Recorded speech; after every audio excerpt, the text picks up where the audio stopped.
Hey y'all, happy Sunday. Welcome back to my channel, or welcome if you're new. I want to talk to you guys about different kind of canned goods that I'm stocking. So today I'm going to talk to you about my top 5 canned goods. Hopefully the information that I share is useful for you. Let me know what you think about these in the comments. Also, let me know what you are actually prepping and storing as far as canned goods. So let's get right into this video. So the first set of items that I have here is canned pears, and I just love having fruit. It's so many things you can do with it. You don't always have to worry about having fresh fruit, or if there comes a time where you are not able to get fresh fruit, you do have canned goods that you can rely on. But I do want to point something out. So this is pears in 100% juice.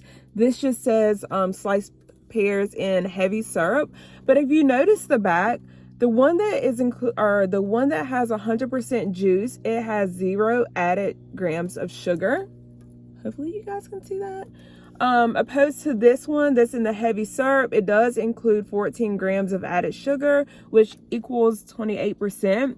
Not terrible, but just make sure you're paying attention to things like that. There is added sugar in a lot of things that you wouldn't think, and a lot of times if something is like low sugar or no sugar, they've replaced it or added in something to it as well. So keep that in mind. Pears, again, any kind of fruit, mandarin oranges, fruit cocktail, anything you can think of to add. And it's also a quick pick-me-up too. If you don't want to do candy, it does obviously it's going to be a little sweet, so that can help with your sweet tooth. The next item that I have is chili beans. So this particular brand of chili beans has 22 grams of protein. And of course you have your beans in your meat. So I think that meat is what's bringing that protein content a little bit higher. As far as sodium, and I do know a lot of people are concerned about sodium, the content for this one is 1,270 milligrams, which equates to 53%. Keep in mind, you're not going to eat this every single day, so I don't think you'll have an issue. Obviously, consult your doctor. And really, if you were eating this every day, I feel like as long as you don't have health issues, it's not going to be an issue. But then again, you can also rotate this. So hopefully you have other items that you can rotate this with in the case that you only have like canned goods to rely on. So keep that in mind. There's other brands, and of course, other brands may not have as high as sodium content, just like I showed you the pears. So do your research, get what's best for you. The next item is going to be chicken noodle soup. Y'all, if you have not had this, my local food line carries this. I think Walmart does as well. It says a new look. It's Campbell's home style soup, and it is 1 pound, 0.1 ounces. Y'all, let me see. Well, 16.1 net weight. So it's like, it's a good amount. It's a regular can size. It is a pop top, which I'm not crazy about, but that's not a deal breaker for me. Y'all, this actually is really, really good, believe it or not. Like, of course, I still add a little bit of seasoning. I know, y'all, but again, I don't have health issues, so I felt okay doing it. I've been craving chicken noodle soup. I don't know why, and I just haven't made it homemade, which sometimes my issue is a time thing.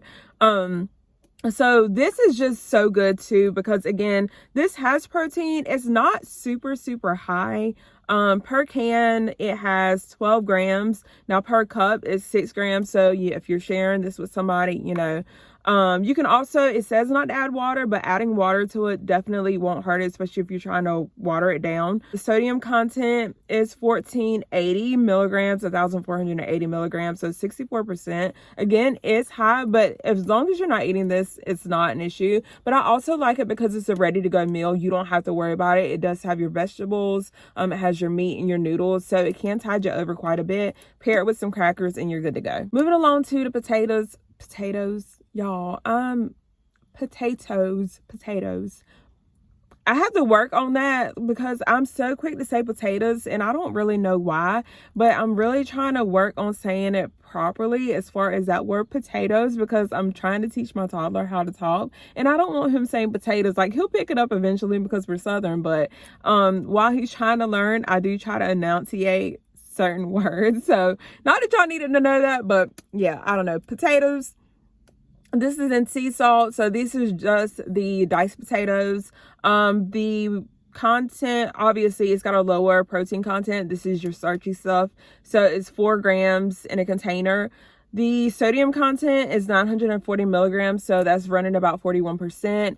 And again, this is filling. This is super filling. So that's why I like to have potatoes on hand. Last but not least, we're going to wrap it up with your salmon, and we're going to wrap it up with tuna. So obviously, depending on your brands, and I do want you guys to kind of focus on brands and just read the backs of your label. And I know it's going to be a budget thing, so keep that in mind too. You do want to get things that are on your budget.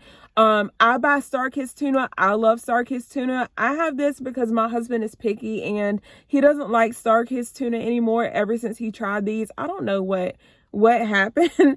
Obviously, if things happen and StarKist is all we had or Great Value is all we had, he's gonna eat it or he's gonna starve. So but we do have this, but he like loves it. This is the Wild Planet kind. I do want to show you that this one is a tuna, the skipjack tuna. The protein is 32 grams, so that breaks down to 64%. And the salmon is actually lower, so it is 18 grams of protein on it. And I know I'm saying salmon wrong, y'all, but I can't fix it. Like, well, I probably could fix it, but I've always said it like that. And somebody corrected me on here years and years ago, and my sister-in-law had a cow one day when she heard me say it. She was like, "What'd you say?" She's like, "It's salmon." I'm like, "It's salmon." The L is not silent for me. So anyways, what I wanted to point out on this tuna is, again, this one is 32 grams. The StarKist is actually 20 grams of protein, so a little bit lower, still not bad. The Great Value brand is 11 grams. So again, I do feel like with certain things, you kind of get what you pay for. But my biggest thing is always going to be to get what's in your budget, get what you can afford. I only buy these like two to four at a time, just because they do run almost like $4 a can. And to me, sometimes I have a hard time justifying buying this, because you can get an 8-pack of StarKist for like $7.96. But again, you guys, make sure you're prepping, make sure you're focusing on canned goods. Canned goods last forever, well past their best by date that you do see on the can. Do the smell taste, the taste. As long as you don't have any rusting, bulging of the cans, should be fine. Again, do your own research. You're going to want to always make sure you do your own homework on everything that I say. I'm big on that. Don't just take what I say at face value. Your own research is super important. But I'm going to go ahead and wrap this video up, you guys. You guys take care, stay safe, and I will see you guys in the next video.